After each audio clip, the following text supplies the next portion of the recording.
Welcome to the audio version of the Star Citizens Writer's Guide. I'm your host, Alyciana, also known as Sayla from the Mystic Worlds Gaming blog. Begin transmission. Now we're going to take a look at how people move through the universe.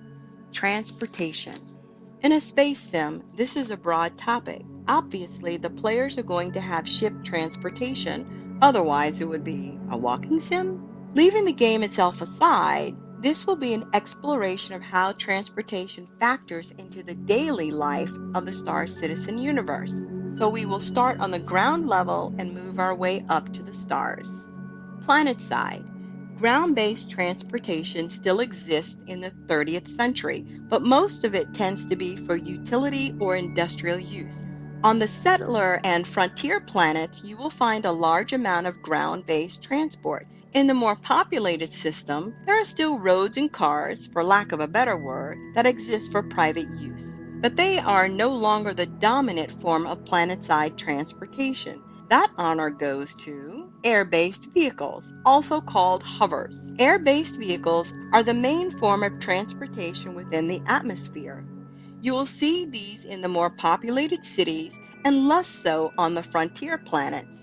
As more money and people move to these smaller worlds, the number of hovers start to increase. Traffic lanes. With the masses of flying vehicles crisscrossing the cities in their arranged traffic patterns and the daily influx of interplanetary ships coming in and out of the atmosphere, you would think it would be a recipe for frequent mid-air collisions, raining fire and debris. To minimize this, transportation planners have effectively created traffic lanes, local altitudes where air travel is allowed in specific direction. For spaceships, there are specific descent/ascent paths to drop into the planet. These paths usually lead to landing zones, but there are exits to merge with traffic planes. Public transportation. All of the large cities scattered throughout the UEE have multiple forms of public transportation. Prime, for example, has a subway system, as well as an elevated monorail system. Don't feel like waiting for the tube? Hop in a hover taxi. Space side. One of the main questions that has been asked since the beginning of this feature is how common are spaceships? In these guides, we have always stressed the desire for variety. To the general population, spaceships and interplanetary travel may be a reality of daily life, but that doesn't mean that everybody owns a ship. It's not as common as cars on modern-day Earth.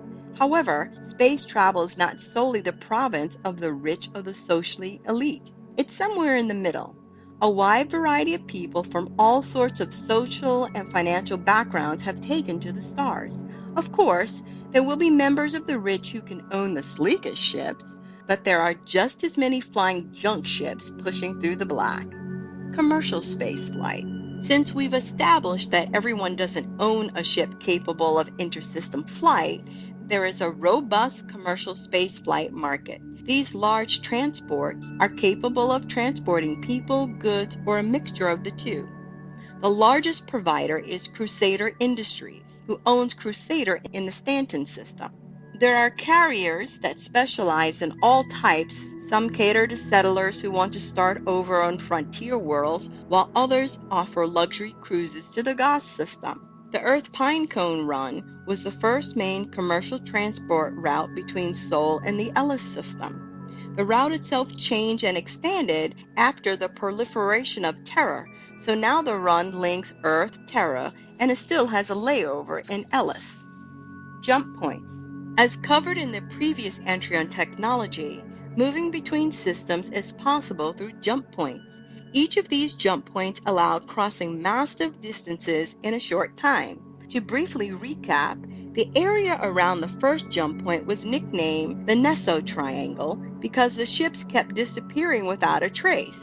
Nick Croshaw discovered that the anomaly was in fact a gap in time/space and successfully navigated through to become the first nav jumper and discover what would become known as the Croshaw system. Jump points are invisible to the naked eye. They are generally discovered using a very narrow and precise scan sweep. But these scans can even be fooled by some jump points that will only appear at certain angles. In short, we want them to be tough to spot. That's why discovering one is an event. The area between the two jump points is known as interspace. While the scientific community has often wondered what exists there, every attempt to explore or study interspace has failed. Traveling through interspace is very dangerous, and many would-be nav jumpers have died attempting the traverse. In the past, they've been described as blurring time, like moving fast and slow at the same time, having to navigate around obstacles that are in front of and behind you at the same time. Ultimately, this will be part of the game mechanics, so this will be amended as it is designed further. If a pilot or crew successfully navigate through a new jump point, they should record the route they took on their nav drive. They can then sell this data to the UEE, or privately if they wish, who will copy the nav data, making necessary calculation adjustments to accommodate ship size, so all ships will mirror the same path as the original nav jumper, and therefore open up the system to everyone. Aliens and jump points. Do the Xi'an, Banu, Vandul, or Karthak all use the same technology as us to navigate jump points?